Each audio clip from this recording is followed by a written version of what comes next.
আসসালামু আলাইকুম। ভিডিওটি শেয়ার করে দেবেন। উনি তো সাধারণ কোনো নেতা না রে ভাই, উনি তো একজন এলিয়েন। মজা লাগে, হ্যাঁ, খুব মজা লাগে। নিজেকে এখন এলিয়েন হিসেবেও জাতি আপনাকে চিনতে পারতেছে, আপনি আসলে একজন এলিয়েন।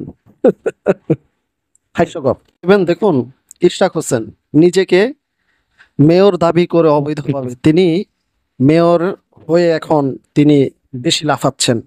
কথায় আছে যে ঢোকে না তবু ঢোকাও, রাষ্ট্রের মানুষকে কেন কাঁদাও, ঢোকে না তবু ঢোকাও, রাষ্ট্রের মানুষকে কেন কাঁদাও। তিনি জোরপূর্বকভাবে এখানে ঢুকেছে, তাকে ঢুকতে দিবে না, কেউ ঢুকতে দিবে না তাকে, সে জোর করে ঢুকেছে।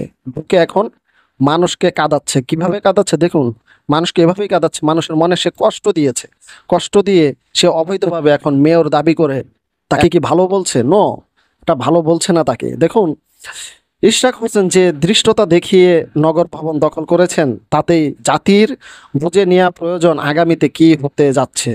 তার এই আচরণের ব্যাখ্যা দিয়ে যে যতই যুক্তি এই উপস্থাপনা করুক, এটি একটি অভদ্রতা, সুস্পষ্ট গুন্ডামি, চরম ধৃষ্টতা ও স্বৈরাচারিতা ও ক্ষমতার অপব্যবহার।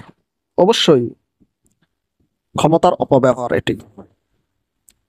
এটার ধারায় বোঝা যাচ্ছে যে আগামীতে যখন বিএনপি ক্ষমতায় আসবে, বিএনপি আওয়ামী লীগ যা করেছে তার চাইতেও দৃষ্টি স্থাপন সবচেয়ে বেশি করবে।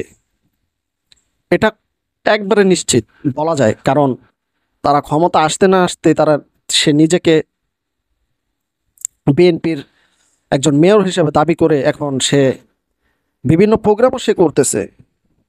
ওই যে জোরপূর্বকভাবে ঢোকে না তবু ঢোকাও, দেশের মানুষকে কেন কাঁদাও বা রাষ্ট্রের মানুষকে কেন কাঁদাও, সে ঢুকছে, জোর করে ঢুকছে এখানে। ইশরাক গতকাল সিটি কর্পোরেশনের কর্মকর্তাদের নিয়ে নগর ভবনের কনফারেন্স রুমে সভা করেন। ওই সভার ব্যানারে তার নামের আগে মাননীয় মেয়র ঢাকা দক্ষিণ সিটি কর্পোরেশন লেখা ছিল। চরম হাস্যকর এই কাজটি করতে তা তার বিবেকে বাধা দেয়নি। তো বিএনপি বিএনপির কর্মীরা যদি এখন যদি রাষ্ট্রীয়ভাবে নিজেকে প্রধানমন্ত্রী দাবি করে ডক্টর ইউনূসকে বাদ দিয়ে, তাহলে তারাও তো প্রধানমন্ত্রী। ধরুন সাপোজ যে এখন জনাব তারেক রহমান দেশে নেই, সে লন্ডনে বসেই এখন বলে ফেললো যে আমি এখন ডক্টর ইউনূসকে মানি না, কোনোভাবেই ডক্টর ইউনূসকে মানি না, সে অবৈধ। শেখ হাসিনার মতো বলে ফেললো যে ডক্টর ইউনূস এখনো অবৈধ, তিনি বৈধ সরকার নয়, হাসিনার মতো বলে ফেললো। বা বলার পরে দেখা যাচ্ছে যে ডক্টর ইউনূসের অবৈধ রাষ্ট্রপ্রধান মানি না, এখন আমি নিজেকে দাবি করলাম আমি রাষ্ট্রপ্রধান বা আমি সরকার। তারেক রহমান বলে ফেললো, হয়ে যাবে, তাই না? এমনটি তারা করতে চাচ্ছে।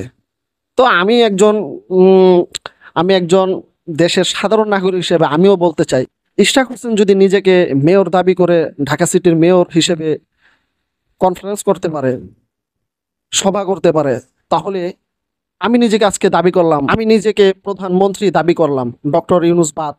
কেউ যদি মেয়র হতে পারে ঘোষণা দিয়ে, আমার প্রধানমন্ত্রী হতে সমস্যা কি, তাই না? তো আমি এখন প্রধানমন্ত্রী, আমি কোনো কাউকে মানি না, আমি ডক্টর ইউনূসকে এখন মানি না, আমি এখন প্রধানমন্ত্রী। আপনারা কি বলেন, তাই না? আমি প্রধানমন্ত্রী না, আমি প্রধানমন্ত্রী। তো আজকে থেকে আমার অধীনে সবকিছু চলবে, ডক্টর ইউনূস বাদ। ঘোষণা দিয়ে যদি মেয়র হওয়া যায়, তাহলে আমিও আজকে প্রধানমন্ত্রী, ডক্টর ইউনূস বাদ।